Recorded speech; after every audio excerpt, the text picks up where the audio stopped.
নমস্কার, গল্পকথকৃতি চ্যানেলে আপনাদের সবাইকে স্বাগত। আপনাদের আবদারে শুরু করেছিলাম বুদ্ধদেব গুহর বিখ্যাত উপন্যাস একটু উষ্ণতার জন্য।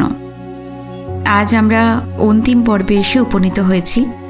আমার শ্রোতা বন্ধুদের মধ্যে অনেকেই আছেন যারা এই উপন্যাসটি আগে পড়ে ফেলেছেন বা শুনে ফেলেছেন। তাও আমি চেষ্টা করেছি নিজের মতো করে যথাযথভাবে এই উপন্যাসটি পাঠ করার। কিছু ভুল ত্রুটি হয়তো হয়েছে, আশা করছি আপনারা সেটা ক্ষমা করে দেবেন। শুরু করছি আজকে অন্তিম পর্ব। আমি তৈরি হয়ে বাড়ির বাইরে বসেছিলাম।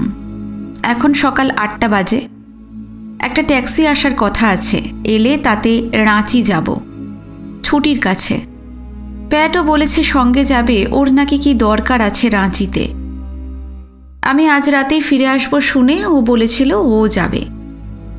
ট্যাক্সিটা এসে গেল, প্যাটকে তুলে নিয়ে যাব।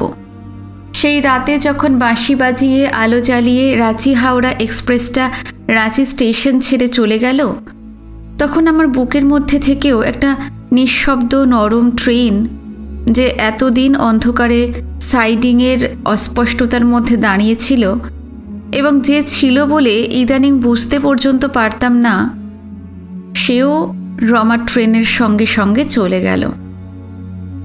সে এতদিন আমার ছিল বলেই বোধহয় সে যে ছিল এই কথা কখনো মনে হয়নি। যে মুহূর্তে সে আমার সঙ্গে সম্পর্ক ছিন্ন করে চলে গেল, সেই মুহূর্তেই বুঝতে পারলাম যে জীবনে এমন অনেক থাকে যা থাকাকালীন তাদের অস্তিত্ব বা দাম আমরা বুঝতে পারি না, হয়তো কেউই পারে না। যখন তা আর আমাদের থাকে না, তখনই টুকরো টুকরো কথা, বাসি ফুলের গন্ধের মতো চাপা স্মৃতি ফিরে ফিরে মনে আসে। মনে না আসলে যে কোনো বিচ্ছেদই অনেক সুখকর হতো, কিন্তু আমরা যতই কঠোর, স্বার্থপর বা আধুনিক হই না কেন, তবুও তা আসে। স্মৃতির ফেউ কিছুতেই দ্রুত ধাবমান অনিশ্চয় বর্তমানের পিছন ছাড়ে না। এখন এদেশেও অসংখ্য বিবাহিত দম্পতির ছাড়াছাড়ি হয় নানা কারণে। আমি জানি না যাদের জীবনে এই অভিজ্ঞতা হয়েছে তারা কি বলবেন, কিন্তু আমি আমার নিজের অভিজ্ঞতায় এইটুকু বলতে পারি যে খারাপতম সঙ্গী বা সঙ্গিনীকেও হারিয়ে ফেলা, নিজের ইচ্ছায় হারিয়ে দেওয়ার পরও মনে বড় কষ্ট লাগে। স্বামী স্ত্রীর সম্পর্কটার মধ্যে এমন কিছু একটা আছে যা কখনো ব্যাখ্যা করে বুঝিয়ে বলা যায় না। সেই সম্পর্কটা যখন হঠাৎ শেষ হয়ে যায়, তখন অত্যন্ত নির্দয় মানুষের মনও দারুণভাবে দ্রবীভূত হয়ে পড়ে। অথচ সম্পর্ক যখন শেষ হয় নিজেদের ইচ্ছায়, তখন তা নিয়ে কিছুমাত্র খেদ থাকার কথা নয় কারোর মনেই। অথচ আশ্চর্য, তবুও খেদ থাকে, বড় খেদ থাকে। একসময় ট্যাক্সিটা সত্যি সত্যি এলো। অ্যাটাচিটা তুলে নিয়ে ট্যাক্সিতে উঠে বসলাম। প্যাটের বাড়ির সামনে প্যাট দাঁড়িয়েই ছিল। গায়ে ওর সেই উইন্ড চিটার, পরনে খাকি ফুল প্যান্ট, হাতে একটা বাজারের থলে। প্যাট ট্যাক্সিতে উঠে আমার পাশে বসল, ক্রাচ দুটোকে পায়ের কাছে শুইয়ে রাখল। ট্যাক্সি ছুটে চলল অসমান জঙ্গলের পথ দিয়ে রাঁচির দিকে। আমরা দুজনেই চুপচাপ বসেছিলাম, কারোরই বোধহয় কথা বলতে ইচ্ছা করছিল না।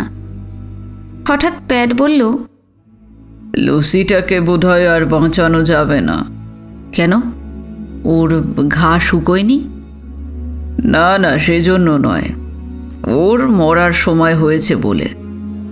এত বয়স হয়ে গেছে লুসির যে এমনি আর বাঁচবে না। কাল থেকে তো কিছুই খাচ্ছে না, চুপ করে শুয়ে আছে, ডাকলে জবাবও দেয় না। মাঝে মাঝে শুধু চোখ মেলে চায় এক মুহূর্তের জন্য, তারপর আবার চোখ মুজে ফেলে। কোনো ভেটকে কি দেখিয়েছ?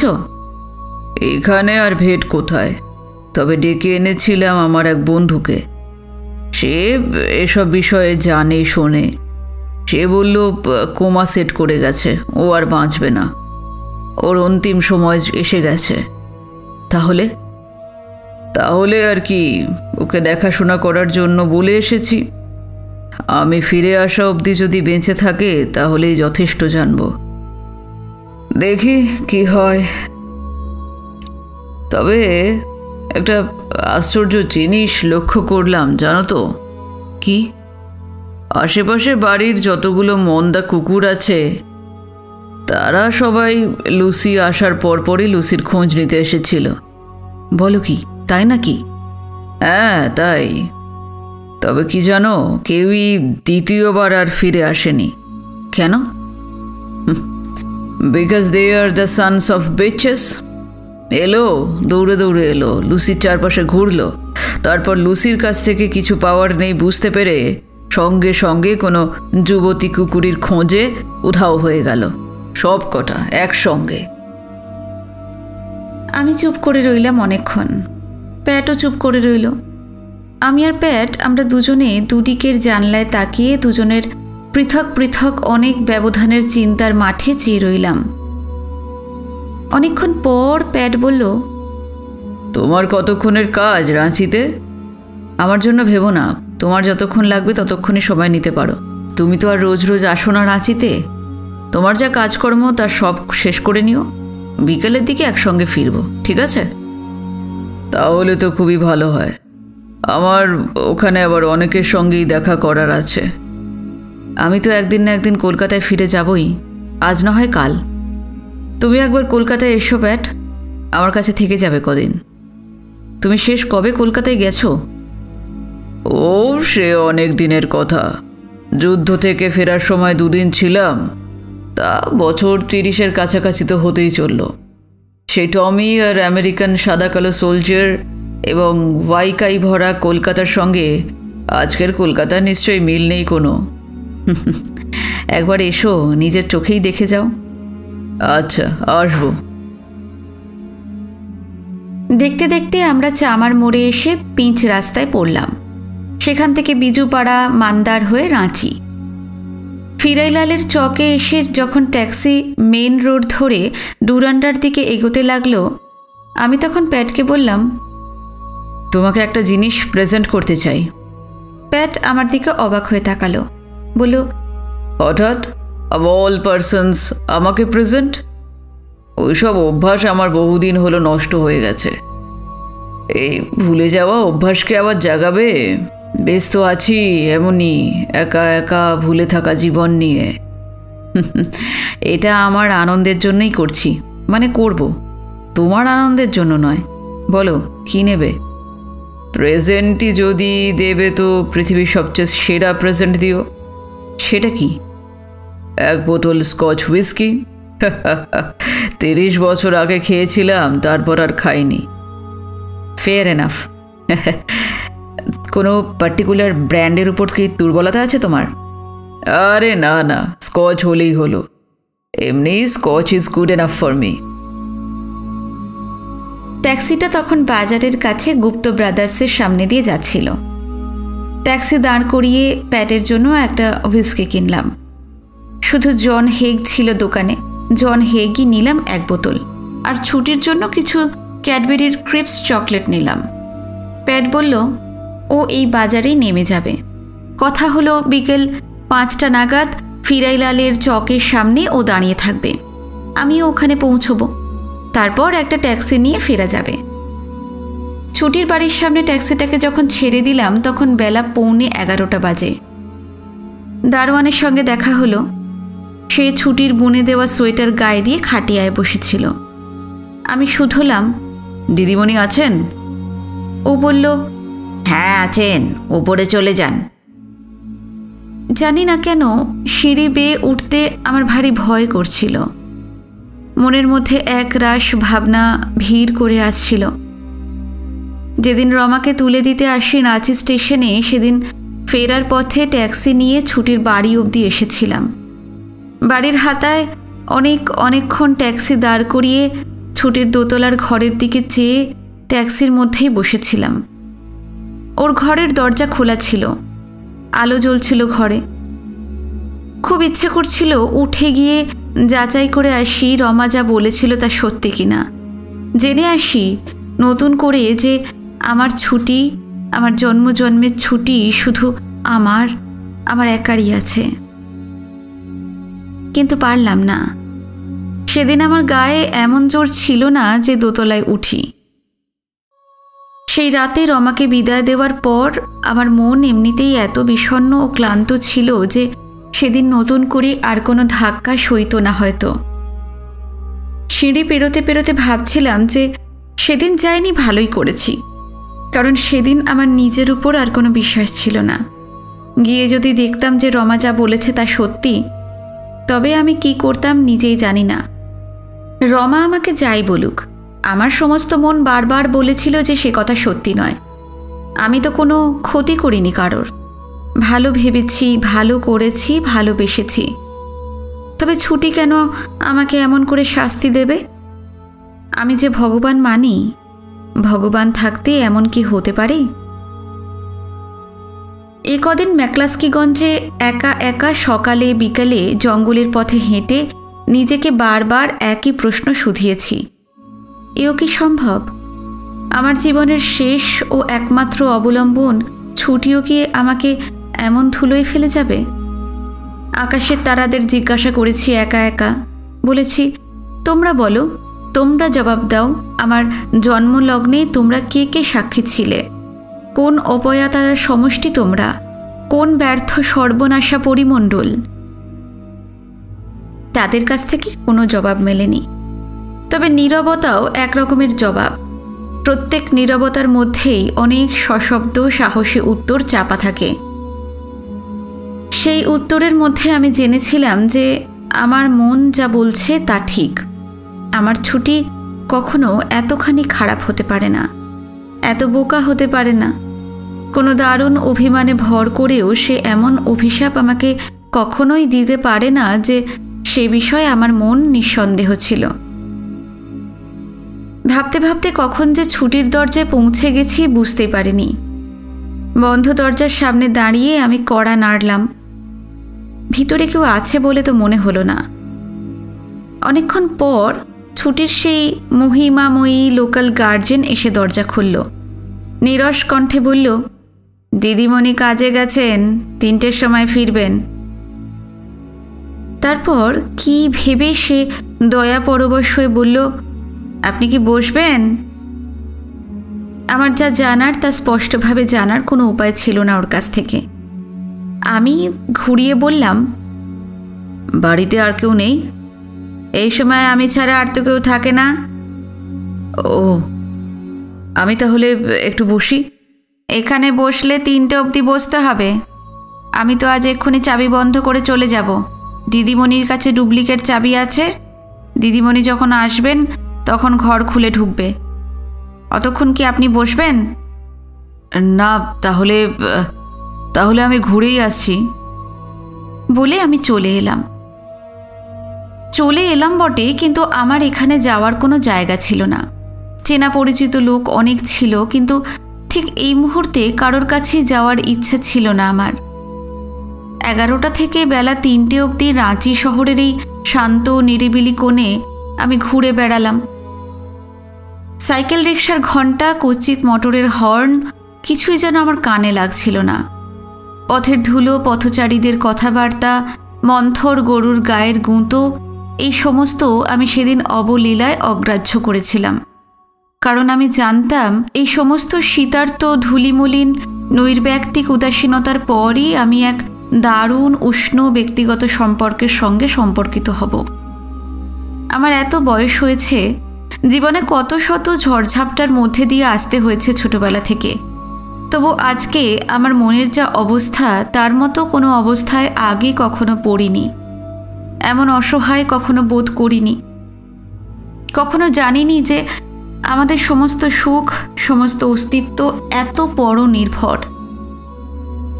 এমন নিশ্চয় করে কোনোদিনও বুঝিনি যে একজনের নরম হাত এবং ভালোবাসার ঘরের অভয়ারণ্যের ভরসাতেই দিন রাত শিকারির তাড়া খাওয়া সম্বরের মতো আমরা বেঁচে থাকি।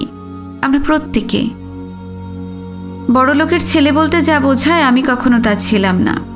তাই অন্য 10 জন আত্মসম্মান জ্ঞানী এবং আত্মবিশ্বাসী পুরুষ মানুষের মতো নিজের পায়ে দাঁড়াতে, নিজের অধিকারে এ জীবনে অধিষ্ঠিত হতে প্রতিদিনই অনেক পরীক্ষার মধ্য দিয়ে আমাকে যেতে হয়েছে। সেসব পরীক্ষাকে আমি কখনো ভয় পাইনি, কিন্তু failures are the pillars of success এই কথাটা জীবনের সব ক্ষেত্রে প্রযোজ্য নয়। সমস্ত প্রার্থিত বস্তুরই কোনো না কোনো বিকল্প থাকে, কিন্তু ছুটিকে আমার চিরদিনের মতো আমার করে পাওয়ার যে প্রার্থনা আজকের, তার কোনো বিকল্প আমার জানা নেই।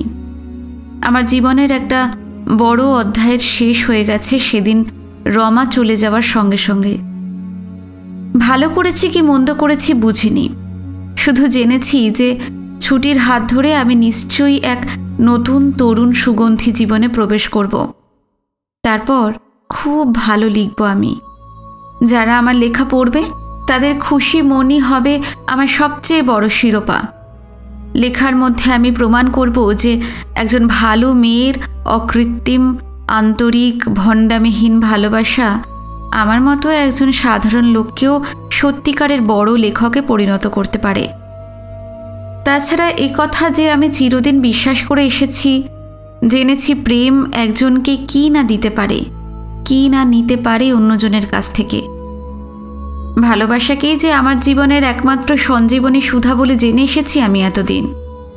ভালোবাসার মতন এমন অন্য কোনো বোধের প্রতি তো আমি এমন করে সমর্পিত হইনি, বরঞ্চ ভালোবাসার জন্য অন্য সব বোধকে জলাঞ্জলি দিতে রাজি হয়েছি চিরদিন। এখন সময় বড় ভারী হয়ে বসে আছে আমার ভীরু বুকের উপর। একটা পুরি তরকারির দোকানে বসে একটু সময় নষ্ট করলাম, দুটো পুরি তরকারিও খেলাম।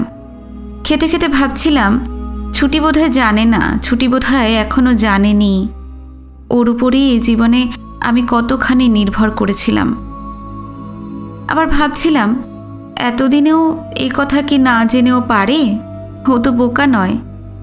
আমার সেই সময় চাওয়া চিঠিটা তো শুধু আমার সুস্থ ভদ্রতাই প্রকাশ করেছিল। ছুটির কাছে যে কোনো রকম মালিন্য নিয়ে আমি পৌঁছতে চাইনি।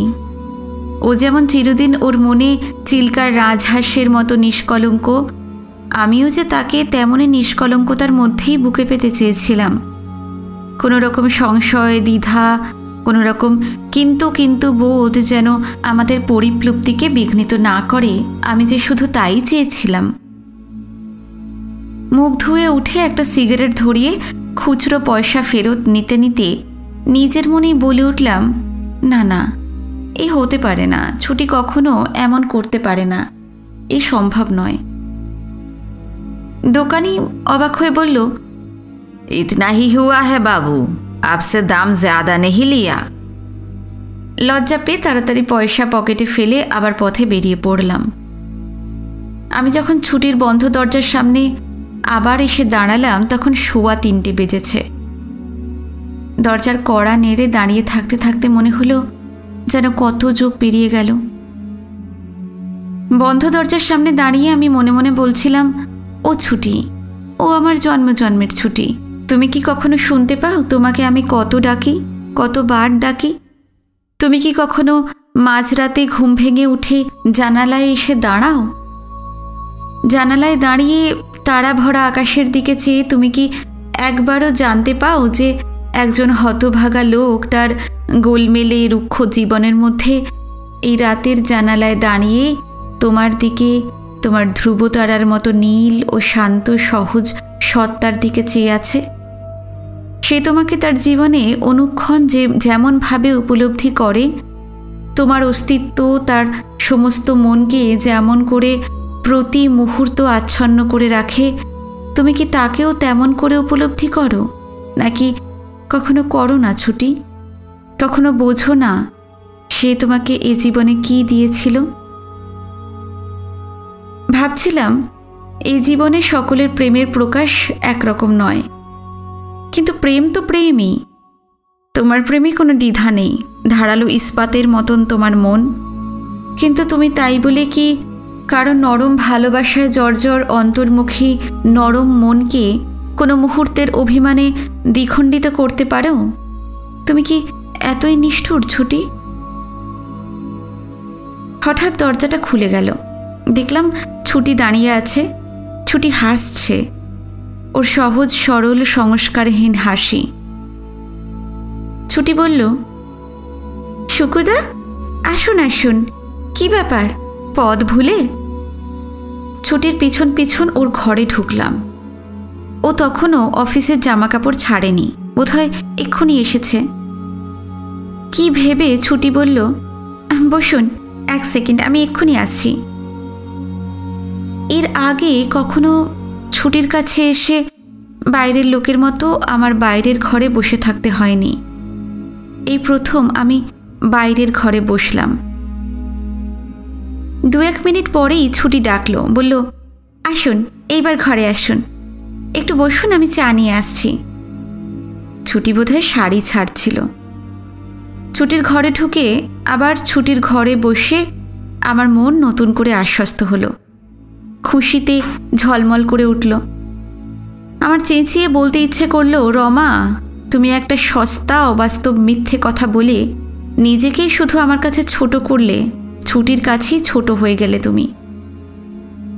বলতে ইচ্ছা করলো, এই ঘরকে ছুটি কেবল আমারই করে রেখেছে আর চিরদিন রাখবে। আর সকলে এখানে আসতে পারে যতবার খুশি, বসতে পারে বাইরের ঘরেই, কিন্তু তাদের সীমা এই ঘরের বাইরের চৌকাঠ পর্যন্ত, তার বেশি নয়। বারান্দায় টুংটাং শব্দ হচ্ছিল, আমি বসেছিলাম। হঠাৎ আমার চোখে পড়ল বেডসাইড টেবিলে একটা বইয়ের উপর। বইটায় পেজমার্ক দেওয়া ছিল। বইটা হাতে তুলে নিয়ে দেখলাম রবীন্দ্রনাথের বই। যেখানে চিহ্ন দেওয়া ছিল সেই জায়গাটা খুললাম। খুলে পড়তেই দেখলাম ছুটি আন্ডারলাইন করেছে সানাই থেকে। প্রত্যেক মানুষেই আছে একজন আমি, সেই অপরিমেয় রহস্যের অসীম মূল্য যোগায় ভালোবাসায়। অহংকারের মেকি পয়সা তুচ্ছ হয়ে যায় এর কাছে। ওর নিখিল জগতের মর্মস্থান অধিকার করে আছে আমি। সেজন্যে আমাকে আর কিছু হতে হয়নি সাধারণ জগতের যে কেউ হওয়া ছাড়া। সাধারণকেই অসাধারণ করে আবিষ্কার করে ভালোবাসা। আবার আন্ডারলাইন করেছে, মনের কথা সে বোঝে না তা নয়, কিন্তু তার বিশ্বাস ও সমস্তই প্রভাতে মেঘডম্বরম, বেলা হলেই যাবে মিলিয়ে। ওইখানেই আমার মতের অনৈক্য। খিদে মিটতে না দিয়ে মেরে দেওয়া যায় না তা নয়, কিন্তু দ্বিতীয়বার যখন পাত পড়বে তখন হৃদয়ের রসনায় নবীন ভালোবাসার স্বাদ যাবে মরে। মধ্যাহ্নে ভোরের সুর লাগাতে গেলে আর লাগে না। হায় রে, বিবেচনা করার বয়স ভালোবাসার বয়সের উল্টো পিঠে। বইটা জায়গায় রেখে আমি মুখ নিচু করে বসে রইলাম। এমন সময় ছুটি কি যেন বলল বারান্দা থেকে। আমি শুধলাম, কি বলছো?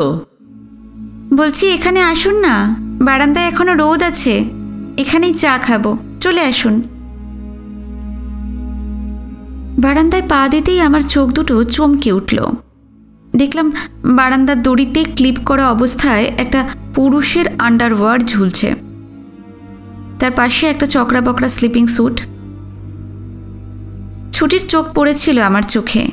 মুখ তুলে বলল, কি হলো, বসুন, ক চামচ চিনি দেব বলুন। ছুটি আমার কাছ থেকে কোনো জবাব পেল না, তাই নিজের খুশি মতো চিনি দিয়ে চা বানিয়ে, প্লাম কেক কেটে, কাজু বাদাম সাজিয়ে খাবারের প্লেট আর চা এগিয়ে দিল আমার দিকে। বলল, খান, হ্যাঁ, খেতে খেতে গল্প করুন, কতদিন পর তো আপনাকে দেখলাম। আমি তবুও কোনো কথা বললাম না দেখে ছুটি বলল, আমি জানি আপনি কি ভাবছেন, কিন্তু আপনার তো অবাক হবার কথা নয়। রমাদি আপনাকে সব বলেনি? আপনার স্ত্রী তো আপনার হয়ে আমার কাছে অনেক ওকালতি করে গেলেন সেদিন। যতভাবে যতখানি অপমান করা যায় করলেন নতুন করে। আপনাকে কোন কুক্ষণে ভালোবেসে ফেলেছিলাম জানি না। যাক, যা হয়েছে ভালোই হয়েছে। আপনিও তো এই চেয়েছিলেন, তাই না? রমাদি তো বললেন যে পরদিনই আপনার কাছে যাচ্ছেন। কেন, রমাদি যাননি? আমি তবুও উত্তর না দেওয়ায় ছুটি অত্যন্ত বিরক্তির গলায় বলল, শুকুদা, চুপ করেই থাকবেন তো এত দূর কষ্ট করে কেন এলেন? আপনার কি কিছুই বলার নেই? আপনার যা বলার আছে আমি শুনতে সব রাজিই আছি। আপনি বলতে পারেন, বলুন, কথা বলুন। না, রমা আমাকে বলেছিল। তবে তবে আর এত অবাক হওয়ার কি আছে? আপনার তো তৈরি হয়ে আসা উচিত ছিল, কি তাই না? হ্যাঁ, তুমি ঠিক বলছো, আমার তৈরি হয়ে আসা উচিত ছিল, কিন্তু আমি রমার কথাটা বিশ্বাস করিনি। বিশ্বাস করেননি কেন? আপনার মতো লোকের তো স্ত্রীর কথা অবিশ্বাস করা উচিত নয়। আমি ছুটির মুখের দিকে তাকালাম, কিন্তু আমার মনে হলো এ ছুটি নয়, এ অন্য কেউ। একে আমি কোনো দিনও চিনতাম না। রাগলে ছুটিকে একটুও ভালো দেখায় না। আমি অনেকক্ষণ চুপ করে থাকলাম, তারপর বললাম, তুমি কি সুখী হয়েছো ছুটি? তা জেনে আপনার কি কোনো দরকার আছে সুকুদা? আপনি তো সুখী হয়েছেন, তাহলেই হলো। স্বামী স্ত্রীতে মিলন হয়েছে, এর চেয়ে সুখের আর কি হতে পারে? আমার কাছে আপনার একা আসা উচিত হয়নি। আপনার মতো গোঁড়া সংস্কারবদ্ধ লোকদের কখনোই উচিত না স্ত্রী ছাড়া অন্য কারোর সঙ্গে এমন একা একা দেখা করতে আসা। আমি কিছু বুঝতে পারছিলাম না, অথচ এইটুকু আমার বোঝা উচিত ছিল যে এমন হতেও তো পারে। আমি বললাম, তোমার স্বামীকে? আমি বিয়ে করিনি। বিয়ের মতো মান্ধাত্তার আমলের সম্পর্কে আমিও কখনো বিশ্বাস করিনি। We are living together, that's all. যতদিন ভালো লাগে থাকবো, যখন ভালো লাগবে না সুটকেস হাতে করে বেরিয়ে পড়ব। আর ছেলে মেয়ে, তাদের কি হবে? ছেলে মেয়ে কে চায়? আমি চাই না। আমি আমাকে সবচেয়ে বেশি ভালোবাসি। আমার সব সুখকে, আমার শরীরের সুখ, আমার মনের সুখ, অন্য কারোর জন্য আমি আমার জীবনের কোনো আনন্দ নষ্ট করতে রাজি নই। আমি স্বার্থপর। তবু তুমি যার সঙ্গে আছো সে কে? এমন কেউ নয় যে নাম করলেই চিনবেন। আপনার মতো কেউ নয়, আমারই মতো সে একজন সাধারণ লোক। কে সে? রুদ্র, রুদ্র রায়। আপনি কি চিনলেন? তাহলে নাম জেনে কি লাভ আপনার? বলুন, আপনার কি কি জিজ্ঞাসা আছে বলুন। আমি অনেকক্ষণ এরপর চুপ করে থাকলাম, তারপর বললাম, আমাকে আর একটু সময় কি তুমি দিতে পারতে না? তা যদি পারতেই না, তবে এতদিন আমাকে দিলে কেন? শুকুদা, আপনি লেখক মানুষ, এত জানেন আর এইটুকু জানেন না? সময়ে কেউ কাউকে দিতে পারে না। ভরা নদীতে কি করে ব্রিজের পিলার তৈরি করে কখনো দেখেছেন? চারদিকের জল আগে পাম্প করে তুলে নেয়, তারপর কংক্রিট ঢালে। সময় হচ্ছে জলের মতো। সময়কে নিজে হাতে শূন্য না করলে জলের মতোই সময় চতুর্দিকে গড়িয়ে যায়। সময় কারোর জন্য বসে থাকে না। তাছাড়া আমি সময় দিলেই কি লাভ হতো আপনার? রমাদি যা বললেন এবং তাকে দেখে যা বুঝলাম, তাতে তো মনে হলো ভাগ্যিস আমি চুপ করে ডিসিশনটা নিয়ে ফেলেছিলাম। নইলে আপনার কাছে আজ মুখ দেখাতাম কি করে? সেদিন আপনার দেওয়া অপমান কি করে সহ্য করতাম? এমন কেন বলছো ছুটি? যা করেছো তো করেছই, কিন্তু অন্য একজন তোমায় কি বলেছে, কি ভেবেছে, তার সমস্ত দায়িত্বটা তুমি আমার ওপর চাপাচ্ছ কেন এমন করে? আমি তো তোমাকে কখনো খারাপ বলিনি। তুমি বড় হয়েছো, তুমি বুদ্ধিমতী মেয়ে, নিজের জীবনে নিজের মতো করে বাঁচবার ইচ্ছা তোমার আছেই। নিজের বুদ্ধিতে তুমি যা ভালো বুঝেছ করেছ, তার জন্য আমার কাছে তো তোমার জবাবদিহি করার প্রয়োজন নেই। আর তাছাড়া তোমার কাছে তোমার নিজের জীবনের ব্যক্তিগত ব্যাপারে কৈফিয়ত চাইবার আমি কে? যতদিন জানতাম সেই অধিকার আমার আছে, ততদিন অন্য কথা ছিল। আর যখন জানি যে তা নেই, তখন সেই কৈফিয়ত চেয়ে আমি নিজেকে ছোট করবই বা কেন? হ্যাঁ, এই কথা ঠিক যে আমি আগে বিশ্বাস করিনি। এখন যখন বিশ্বাস করেছি, নিজের চোখে দেখেছি তোমাকে, আমার ছুটির মুখ, ছুটির ভাষা, সব কিছুই যখন নিজের চোখে বদলে যেতে দেখছি এবং শুনছি, তখন তো আর শুধোবার কিছু নেই। ছুটি অনেকক্ষণ আমার দিকে চেয়ে রইল, তারপর হঠাৎ বলল, রমাদি এখন কোথায়? কলকাতায়। আপনাকে সঙ্গে না নিয়ে চলে গেলেন কেন? বেশ লোক তো উনি। আমি জবাব দিলাম না, মুখ নিচু করে রইলাম। ছুটি বলল, পুরনো স্ত্রীর ভালোবাসা নতুন করে পাচ্ছেন বলে লজ্জিত হচ্ছেন বুঝি শুকুদা? আরে তাতে লজ্জার কি? আপনার স্ত্রী তো আমার মতো একটা সস্তা হ্যাংলা মেয়ে নয়। ছুটি, আমি একটু পরেই চলে যাব। তোমার সঙ্গে আবার কবে দেখা হবে আমি জানি না। অন্য কথা বলো, এইসব কথা ছাড়া যে কোনো কথা।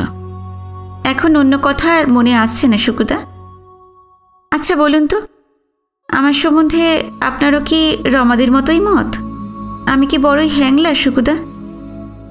যেহেতু আপনাকে ভালোবেসেছিলাম, যেহেতু সেই ভালোবাসার জন্য সব কিছু ছাড়তে আমি তৈরি ছিলাম, যেহেতু সমাজের মুখে থুথু দিয়েছিলাম, তাই আপনার কাছে বড় সস্তা হয়ে গেছিলাম, তাই না? এ কথা সত্যি। ঢং করতে না জানলে, ন্যাকামি করতে না জানলে পুরুষদের চোখে মেয়েদের কোনো দামই থাকে না, তাই না?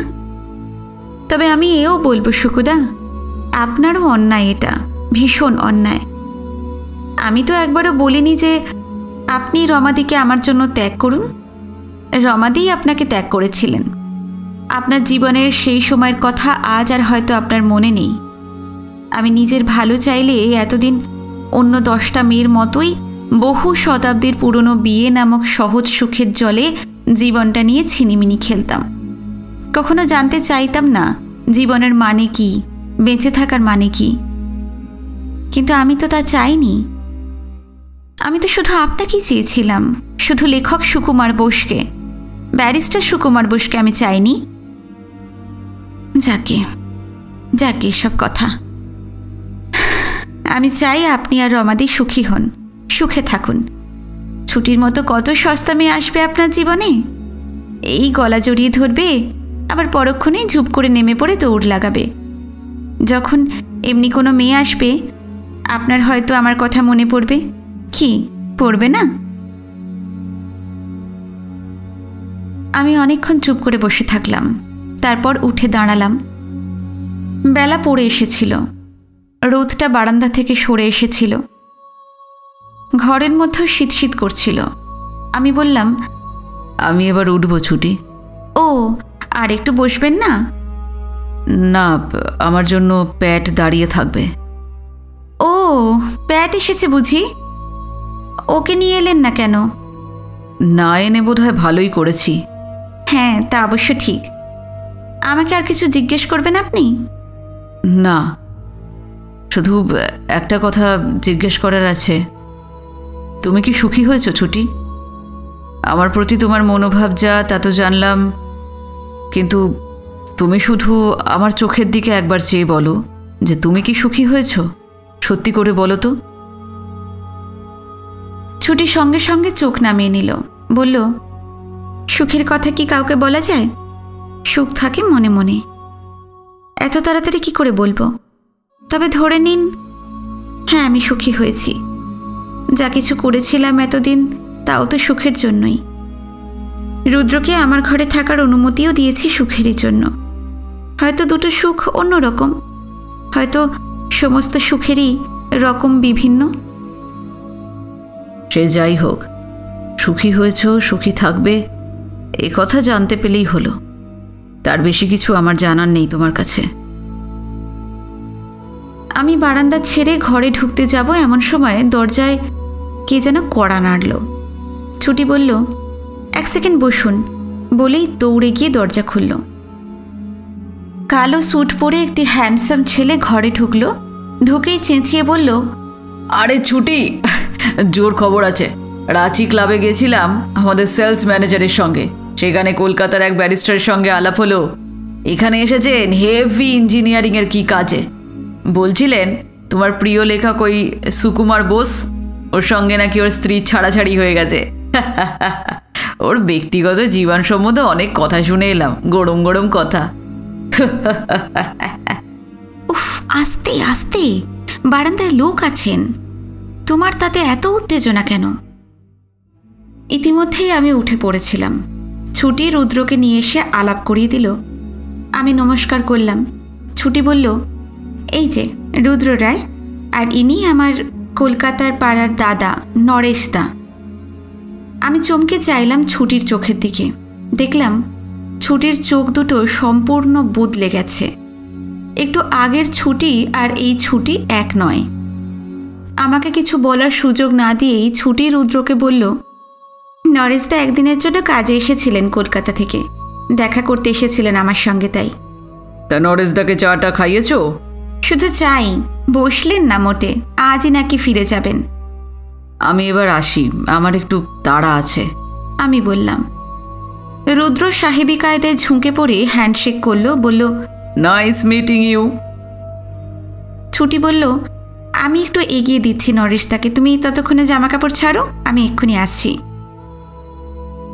বারান্দা পেরোতেই আমি বললাম, আমার খুব খারাপ লাগছে, তুমি আমার মিথ্যে পরিচয় দিলে কেন? আমি কি চোর না ডাকাত? ওসব কথা পরে হবে, আগে বলুন রমাদির সঙ্গে আপনার মিটমাট হয়ে গেছে কিনা? আমি শুধু তাকালাম ওর দিকে, কোনো কথা বললাম না। শুকুদা, কথা বলুন। আমাকে কোনো কথা না বলতে দেখে ছুটি তীক্ষ্ণ চোখে আমার চোখে তাকালো। ও অনেকক্ষণ আমার দিকে চেয়ে রইল এক দৃষ্টিতে। মনে হলো আর কখনো বুঝি ও আমার চোখ থেকে চোখ সরাবে না।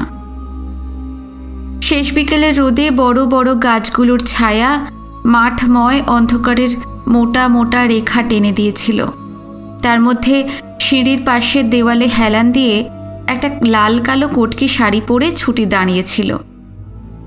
বাড়ির এই দিকটার মাঠে বড় একটা কেউ আসে না। বড় বড় আম কাঁঠালের গাছ, একটা পাতা পড়া কুয়ো, কমলা রঙা পিটিশ ঝোপ, এই সব। বাড়ির সামনের দিকের কুয়ো থেকে কে যেন জল তুলছিল। লাটা খাম্বার আওয়াজ শোনা যাচ্ছিল এক টানা কান্নার মতো। ছুটি ওর নিচের ঠোঁটটা কামড়ে ধরল। আমি কথা না বলে ছুটির দিকে চেয়ে রইলাম। ওকে কবে আবার এমন নিভৃতে দেখতে পাবো জানি না। ও তো এখন পরস্ত্রী, পরের শয্যা সঙ্গিনী। ছুটি সেইভাবেই দাঁড়িয়ে রুক্ষ গলায় বলল, আপনি আমাকে কিছু বলবেন না? আমি মাথা নাড়লাম। আমাকে তাহলে আপনার কিছুই বলার নেই? আমি আবারও মাথা নাড়লাম, বললাম, এবার তুমি ওপরে যাও। ছুটি নড়ল না, যেখানে ছিল সেইখানেই দাঁড়িয়ে রইল। ঠিক আছে। তারপর কিছু না বলেই সিঁড়ি বেয়ে উপরে উঠতে গিয়ে ও দাঁড়িয়ে পড়ল। চারিদিকে অন্ধকার নেমে আসছিল। আমার বড় শীত করছিল, ভীষণ শীত। শুকুদা, আবার কবে আসবেন বলুন? আমি সেদিন একা থাকব। সেদিন আমার ঘরে অন্য কেউ থাকবে না, শুধু আমি আর আপনি। বলুন আবার কবে আসবেন? আমার ঘাড়টা শক্ত হয়ে গেছিল। আমি তখন আমার মধ্যে ছিলাম না। আমার মুখ ফসকে বেরিয়ে গেল, আমি আর আসবো না ছুটি, আর কখনো আসবো না। আসবেন না তো আসবেন না, আমি এই রকমই। I am what I am. তোমাকে আমি ভীষণ দামি ভাবতাম। ভাবতাম তুমি আমারই, আমার একান্ত। ভাবতাম আমার সমস্ত জীবন দিয়েও তোমার দাম দেব। তোমার দাম আমার কাছে এতটাই ছিল। তুমি যে এত সস্তা, এত সহজে তোমাকে যে কেউ পেতে পারে, আমি কখনো তা ভাবিনি। তাহলে আর আসবেন না শুকুদা। এলে মিছিমিছি অপমানিতই হবেন। আমার দরজা আপনার জন্য চিরদিনের মতো বন্ধ হয়ে গেছে। আমি ফেড আপ, আপনাকে নিয়ে আমি জাস্ট ফেড আপ। না, আর আসবো না আমি। আমি কখনো কোনো সস্তা মেয়ের কাছে এ জীবনে যাইনি। তাদের কাছে আমার কিছু পাওয়ার নেই। আমি তোমাকে ঘৃণা করি ছুটি, ঘৃণা করি। এই ঘৃণার কথা ছুটি কিভাবে নিল জানি না, কিন্তু এই কথা বলে ফেলে আমার নিজের বুক খণ্ড বিখণ্ড হয়ে গেল। এতদিন যে ছুটি আমারই বুকের, আমারই জীবনের এক অখণ্ড অবিচ্ছেদ্য অংশ হয়েছিল, ওকে ঘৃণা করা যে আমার অস্তিত্ব, নিজের সমস্ত গর্ব, নিজের সম্মানবোধকেই ঘৃণা করা। ছুটিকে ঘৃণা করতে কি আমি কখনো পারবো? ওকে ঘৃণা করে কি বেঁচে থাকতে পারবো? ওতে যে আমি একাত্ম হয়েছিলাম। ওর বুকের মধ্যে আমার যে আসন ছিল, সেই আসন থেকে আমায় ধুলোয় ফেলে ও যে এত অবহেলায় এত সহজে অন্য কাউকে বসাতে পারে, তাকে আমি স্বপ্নেও ভেবেছিলাম। ছুটিও কি শরীর সর্বস্ব? জানি না। আমার ছুটিকে তাহলে আমি এতদিন চিনতেই পারিনি। আমি যদি ছুটির চরিত্রের প্রকৃত স্বরূপ না বুঝে থাকি তাহলে হয়তো অন্য কেউও কখনো বুঝবে না। ছুটি কি নিজেকেও চিনেছে? রুদ্রর মতো অনেক রুদ্রর শয্যাসঙ্গিনী হয়ে অনেক হাত ঘুরে ছুটি কি তার শেষ জীবনের শেষের দিনে আমার সত্যি আমিকে চিনে আবার আমার কাছে ফিরে আসবে চোখের জলে, তার সমস্ত হৃদয়ের ভালোবাসার শর্তহীন সমর্পণে? আসবে কি কোনো দিন? কিন্তু যদি আসেও বা, তখন কি আমার বেলা থাকবে? এই ভালোবাসায় জর্জর রোম্যান্টিক বোকা অনাবিল সুকুমার বোসটা কি ততদিন বেঁচে থাকবে? বেঁচে থাকবে কি তার শরীর? শরীর যদি থাকেও সে কি এই লোকটাই থাকবে তখনও তার মনে? ছুটি আর দাঁড়ালো না, নিজে কিছু বলল না, আমাকেও আর কিছুমাত্র বলার সুযোগ দিল না। শেষ বিকেলের একটি বিধুর ব্যথাতুর অপশ্রিয়মান ছায়ার মতো সিঁড়িতে মিলিয়ে গেল।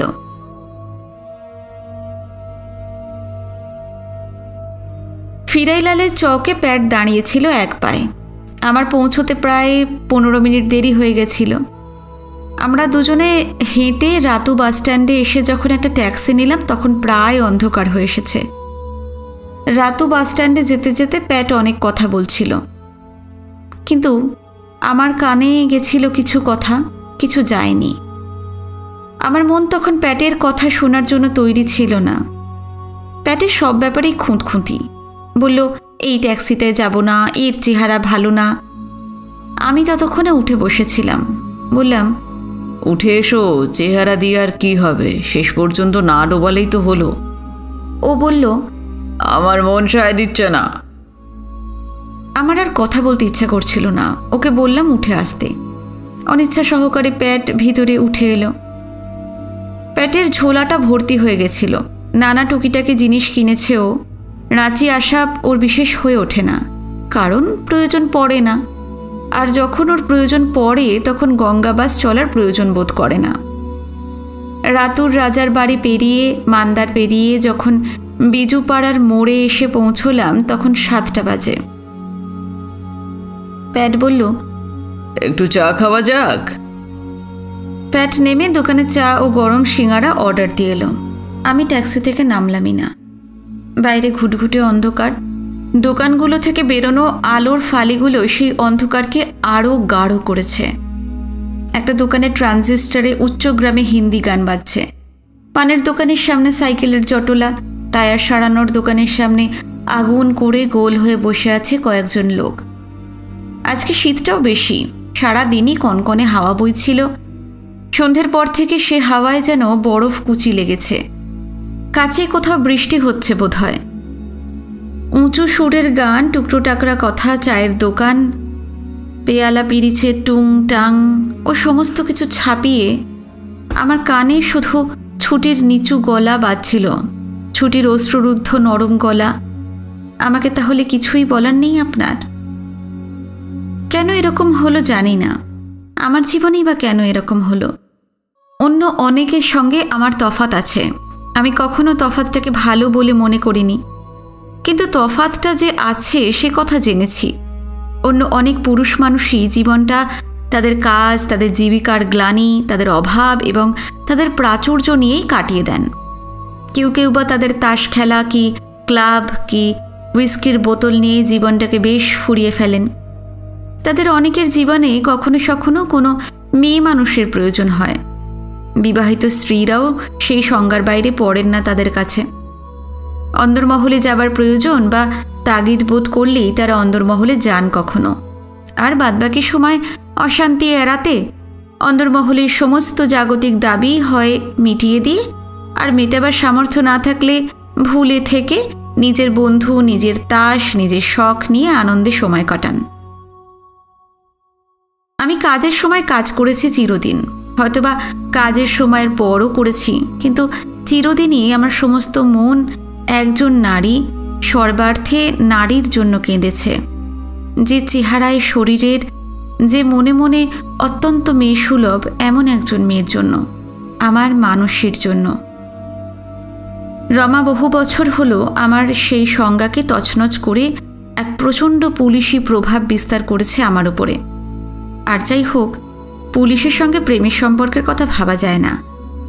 এই মরুভূমি তৃষ্ণা কাঁটা গাছের জীবনে বহুদিন পর ঘুরতে ঘুরতে খুঁজতে খুঁজতে ছুটিকে পেয়েছিলাম, যার নরম শরীর, যার মিষ্ট ব্যবহার, যার বুদ্ধিমতী লজ্জাবতী মনের মধ্যে একজন সম্পূর্ণ মেয়েকে, আমার মানসীকে, আমার ছায়া ঘেরা ওয়েসিসকে আবিষ্কার করেছিলাম। ভেবেছিলাম জীবনের মধ্যপথে এসে ওর হাত ধরে এক নতুন রাস্তায় আবার চলতে শুরু করব, নতুন করে দারুণ জীবন্তভাবে আবার বাঁচতে শুরু করব। ভেবেছিলাম আমার বিক্ষুব্ধ অশান্ত জীবন ওর সান্নিধ্যে, ওর ভালোবাসায় স্নিগ্ধ হবে। কিন্তু জানি না কার অভিশাপে হলো, কিন্তু আমার অমৃতর পাত্র ভেঙে গেল। সমস্ত জীবন একটা নিশ্ছিদ্র অন্ধকারে ঢেকে গেল। আমি যথেষ্ট শক্ত নই, আমি কারোর নরম হাতে হাত না রেখে বাঁচতে চাইনি, কখনো বাঁচতে পারবও না। অথচ আমার ইদানিং দারুণ বাঁচতে ইচ্ছা করত। প্রতিটি মুহূর্ত ভীষণ প্রাণবন্ততার মধ্যে বাঁচতে ইচ্ছা করত। দোকানের ছোকরা চা ও সিঙ্গাড়া দিয়ে গেল। চা খেলাম, সিঙ্গাড়া ফেরত দিলাম। প্যাটকে মুখ বাড়িয়ে তাড়া দিলাম। আগুনের পাশে দাঁড়িয়ে ও সিগারেট খাচ্ছিল। প্যাট আমার এই তাড়াহুড়ো দেখে বিরক্ত হলো। পয়সা চুকিয়ে ফিরে এসে হালকা গলায় বলল, তোমার ভাঙা বাড়িতে কে প্রতীক্ষায় বসে আছে যে এত তাড়া? আমার জবাব দেবার কিছু ছিল না, তবু কিছু বলতে হয়। বললাম, আজকে বড় ঠান্ডা, বাড়ি গিয়ে আমি ঘুমোবো। তাও যদি বুঝতাম বিছানায় কেউ অপেক্ষা করে আছে। অন্য সময় বা অন্য দিন হলে কথাটা আমার এমন করে লাগতো না, কিন্তু হঠাৎই আমি চটে উঠলাম। বললাম, সবসময় কি ইয়ার কি ভালো লাগে প্যাট? প্যাট অবাক হয়ে আমার দিকে তাকালো, মুখে বলল, সরি, তুমি আজকে ভীষণ আপসেট হয়ে রয়েছ। কেন বলো তো? কোথায় গেছিলে তুমি রাঁচিতে? কার সঙ্গে দেখা করতে? কোথাও না। প্যাট আর কথা না বলে ওর উইন্ডচিটারের বুক পকেট থেকে সিগারেটের প্যাকেট বের করে একটা সিগারেট ধরালো। তারপর সিগারেটের ধোঁয়ায় ট্যাক্সির মধ্যেটা অন্ধকার করে নিজের মনে ও মাই ডার্লিং ক্লেমেন্টাইন গান ধরল। ঘুরিয়ে ফিরিয়ে গুনগুনিয়ে পুরনো গানটাই গাইতে লাগলো। ট্যাক্সিটা বেশ জোরে চলছিল। বাইরে প্রচণ্ড শীতের রাত। লোকজন, গরু বাছুর কিছুই নেই পথে। চামার মোড় অবধি যেতে যেতে একটা কয়লার ট্রাক এবং এসিসি কোম্পানির একটা প্রাইভেট গাড়ির সঙ্গে শুধু দেখা হলো। চামার মোড়ে আমরা কাঁচা রাস্তায় ঢুকে গেলাম। আজকে এত ঠান্ডা যে গাড়ির উইন্ডস্ক্রিন বৃষ্টির জলের মতো শিশিরে ভিজে গেছিল। মাঝে মাঝে ড্রাইভার ওয়াইপার চালিয়ে জল কাটিয়ে নিচ্ছিল। রামদাগা পেরিয়ে আমরা কিছু দূর এসেছি। এমন সময় একটা পাথুরে জায়গা পেরোনোর পরই পিছনের একটা টায়ার ফেটে গেল। প্যাট ফিকফিক করে হাসতে লাগলো। আমি প্যাটের সঙ্গে রাস্তায় নামলাম। শিশির, পাথর, ধুলো, পথ সব বরফের মতো ঠান্ডা হয়ে আছে। মনে হলো একটু একটু বৃষ্টিও হচ্ছে। পাহাড় ও পাহাড়তলির সমস্ত জঙ্গল একটা মাতাল হাড় কাঁপানো ভিজে হাওয়ায় আকুলি বিকুলি উথাল পাথাল করছে। ড্রাইভার ও তার হেল্পার চাকা বদলাতে লাগলো। প্যাট ততক্ষণ টর্চ ধরে দাঁড়িয়ে রইল ওদের জন্য। আমি অন্ধকারে একটা পাথরের উপর দাঁড়িয়ে হাত দুটো পকেটে ঢুকিয়ে চুপ করে অন্ধকারের দিকেই তাকিয়েছিলাম। খুব ঘুম পাচ্ছিল আমার। মাঝে মাঝে ভীষণ কান্নাও পাচ্ছিল। ইচ্ছে করছিল আমি যদি একা থাকতাম তাহলে এই রাতের জঙ্গলে হু হু করে কেঁদে আমার মনের এই আশ্চর্য অসহায়তাকে একটু হালকা করতে পারতাম। পুরুষ মানুষ যে প্রকৃতিস্থ অবস্থায় অন্যের সামনে কাঁদতে পারে না। সেই অন্ধকারের মধ্যে আমার বারবার ছুটির মুখের কথাই মনে পড়ছিল। ছুটি এখন তার সঙ্গীর সঙ্গে আরামে ঘরের মধ্যে বসে কম্বল গায়ে টেনে গল্প করছে। সে যাকে একদিন অনেক ভালোবাসায় আদর করে সুকুদা বলে ডাকত তার ঋণ ঋণে গলায়, সে যে এমন অন্ধকার হিমের রাতে চিরদিন দাঁড়িয়ে থাকবে আর ছুটির কথা ভাববে, সে কথা ছুটির বোধহয় একবারও মনে হবে না। আমার খুব ইচ্ছে করছিল আজ প্যাট আমাকে একা ছেড়ে দিক, ছেড়ে দিলে আমি একা একা কাঁদতে কাঁদতে হাঁটতে হাঁটতে এই উদ্দাম শীতার্ত প্রকৃতির মধ্যে আমার হারিয়ে যাওয়া ছুটির কথা ভাবতে ভাবতে চলে যেতাম। আমার আজ ভীষণ ঘুম পাচ্ছে, ভীষণ ইচ্ছে করছে সকলের কাছ থেকে ছুটি নিতে, রমার কাছে, ছুটির কাছে। আমার তো ছুটি হয়েই গেছে এ জন্মের মতো। যে কেউ আছে কাছে দূরে, তাদের সকলের কাছে আমার এই নিষ্ফল কর্তব্যের ভার থেকে এই মুহূর্তে আমার ভীষণ ছুটি চাইতে ইচ্ছে করছে। সকলে ছুটি দিলে আমি দারুণ আরামে চিরদিনের মতো ঘুমিয়ে পড়তে পারি। সে ঘুম রমা কি ছুটি কি তাদের মতো আর কেউই ভাঙাতে পারবে না।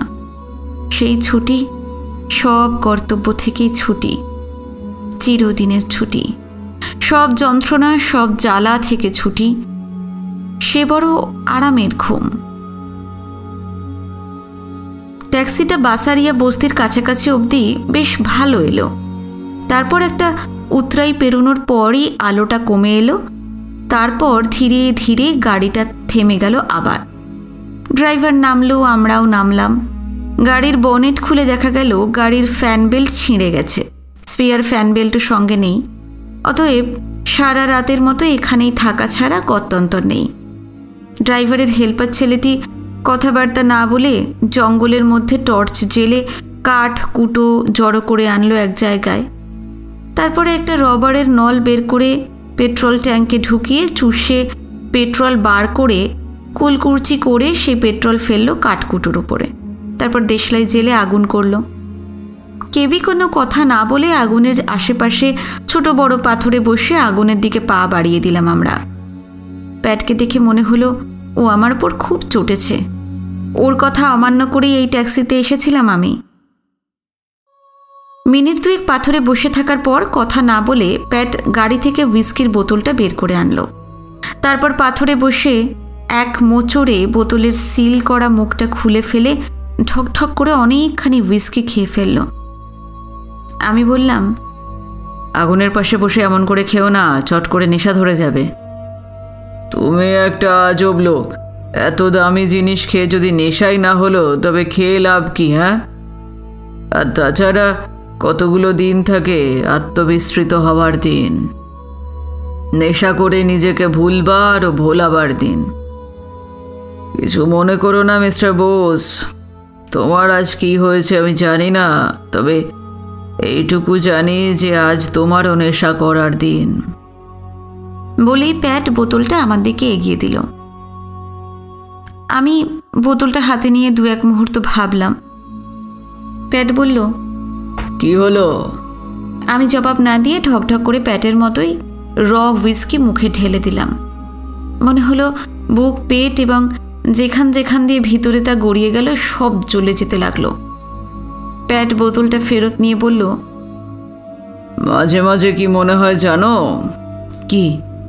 মাঝে মাঝে মনে হয় সমস্ত জীবনটাকে, জীবনের সুখ দুঃখ চাওয়া পাওয়া সব গলিয়ে ফেলে এমনকি কোনো বোতলে ঢেলে এমনি করেই ঢকঢকিয়ে যদি খেয়ে ফেলতে পারতাম, কি ভালোই না হতো।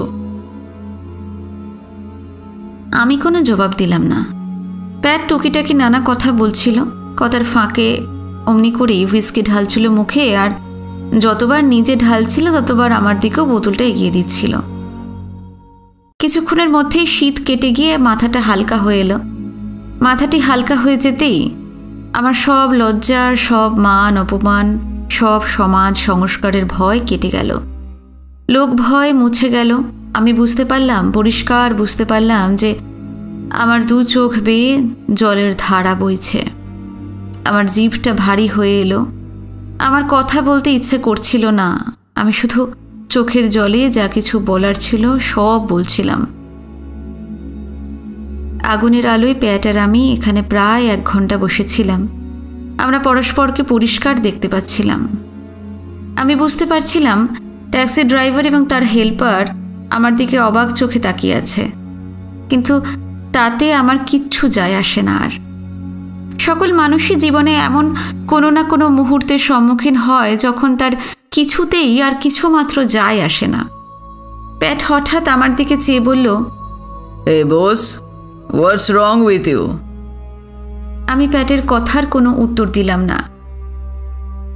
I don't know what is wrong with you, but I am awfully sorry. I am very sorry for you. Believe me, I mean it. By the name of God, I mean it. প্যাটের বিলক্ষণ নেশা হয়ে গেছিল। আমি হাসবার চেষ্টা করলাম, জানি না সেই হাসি কেমন দেখালো। আমার জিভ জড়িয়ে গেছিল। আমি জড়িয়ে জড়িয়ে বললাম, Let's make a move, Pat. চলো আমরা যাই। কোথায় যাবে? বাড়ি। It sounds very funny. I mean the word home. I don't have one. Do you have any? I don't know. Maybe you have one. Taxi driver হঠাৎ উঠে দাঁড়িয়ে বলল, আমাদের যদি ছুটি করে দেন তো আমরা চলে যাই। কোথায় যাবে? কোথায় আবার? To their respective homes? সারা রাত এখানে থাকলে আমরা তো ঠান্ডায় মরে যাব। আর জঙ্গলি জানোয়ারের ভয় তো আছে। বাসারিয়া বস্তিতে আমার একজন জানা লোক আছে, ওখানেই রাত কাটাবো।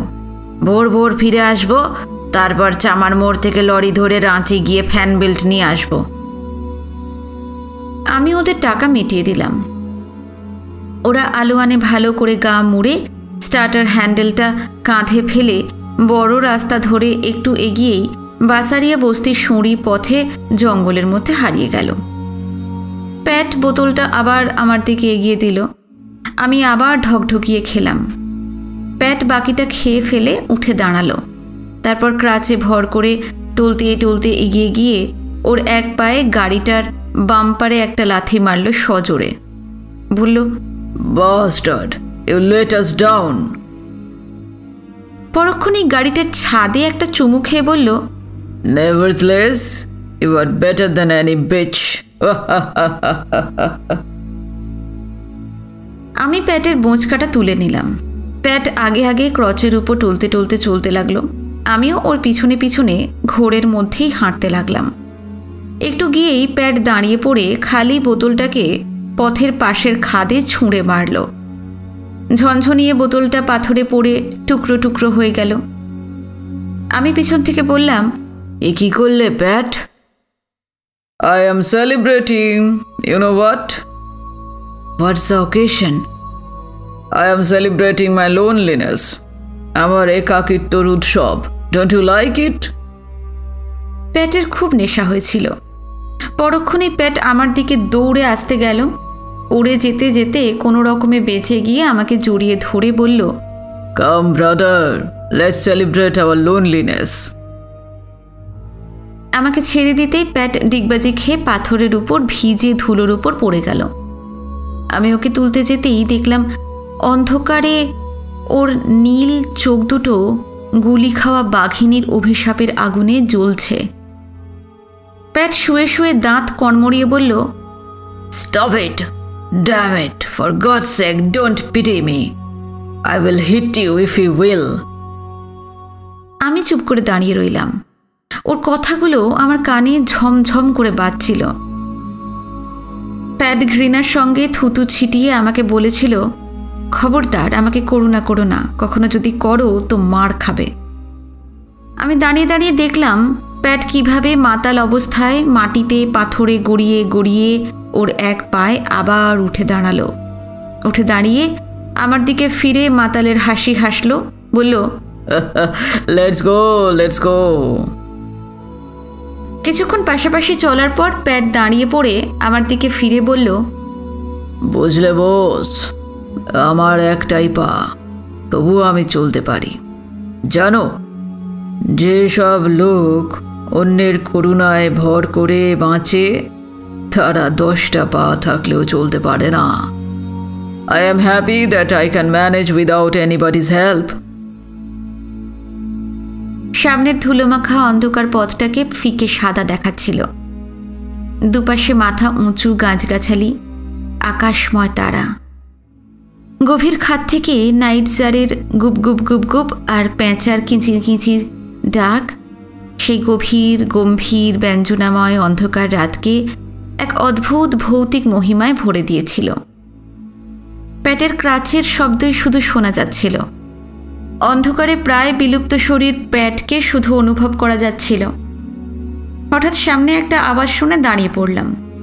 কান খাড়া করে শুনলাম মাটিতে কিছু পড়ে যাওয়ার এবং তারপর একটা ছটফটানির আওয়াজ। গুলি খেয়ে মাটিতে হরিণ পড়ে গিয়ে যেমন ছটফট করে তেমনই আওয়াজ।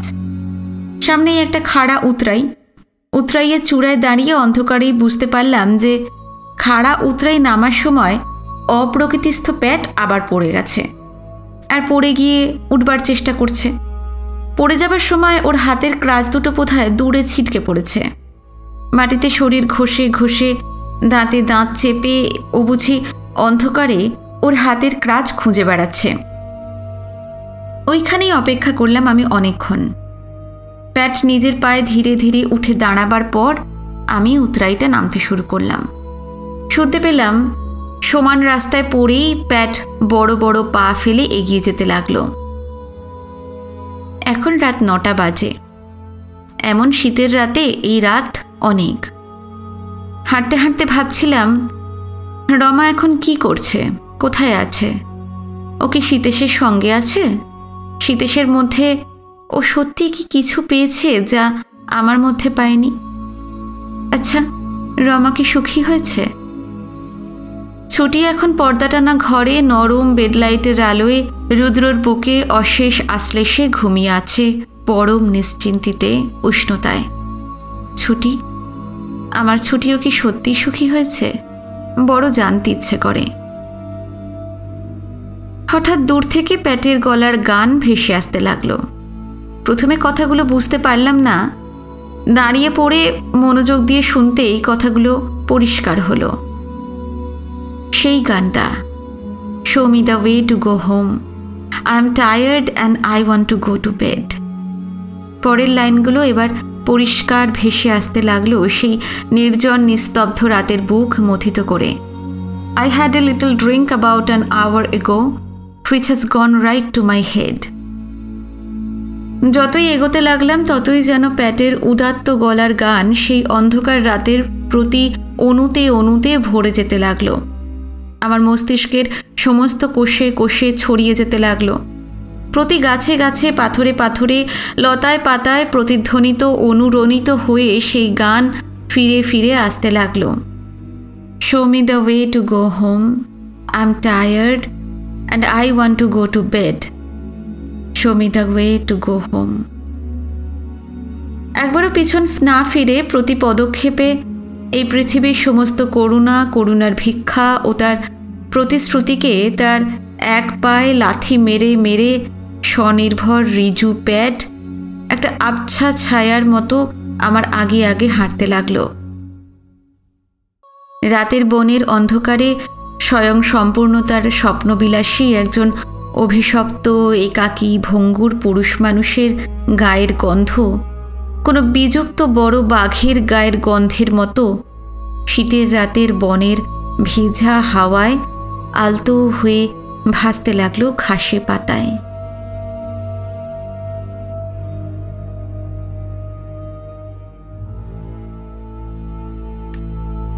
একটু উষ্ণতার জন্য উপন্যাসটি এখানেই শেষ হলো। ভালো লাগলে কমেন্ট করতে ভুলবেন না। ভিডিওটাতে একটা লাইক দেবেন। যারা সম্পূর্ণ উপন্যাসটি শুনেছেন অথবা আজকের পর্বটি শুনলেন, এখনও অবধি সাবস্ক্রাইব করেননি আমার চ্যানেলটি, অবশ্যই চ্যানেলটি সাবস্ক্রাইব করে রাখুন। অন্য কোনো ভালো উপন্যাস যখনই আমি পাঠ করব আপনাদের কাছে নোটিফিকেশন পৌঁছে যাবে। ছোট গল্পের চ্যানেলে গল্প খুব শিগগিরই দেব। এছাড়াও অনেক গল্প আছে, যারা এখনও শোনেননি তারা ওই চ্যানেলটিও সাবস্ক্রাইব করে রাখতে পারেন। গল্পকথক রীতি শর্ট স্টোরি। বুদ্ধদেব গুহর অনেক উপন্যাসের আগে পাঠ করেছি, অজস্র উপন্যাস। ওনার বিখ্যাত উপন্যাস মাধুকরী আছে, সেটাও পাঠ করেছি। এই ভিডিও ডেসক্রিপশানে ওনার উপন্যাসের প্লেলিস্টের লিঙ্ক আমি দিয়ে দিয়েছি। আপনারা যদি শুনতে চান, প্লেলিস্টের লিঙ্কে গিয়ে সবকটা উপন্যাস আপনারা দেখতে পাবেন, সেখান থেকে পর্বগুলো শুনতে পারবেন। আজকে এই পর্যন্তই। নতুন উপন্যাস নিয়ে খুব শিগগিরই ফিরছি। নমস্কার, সবাই খুব ভালো থাকবেন।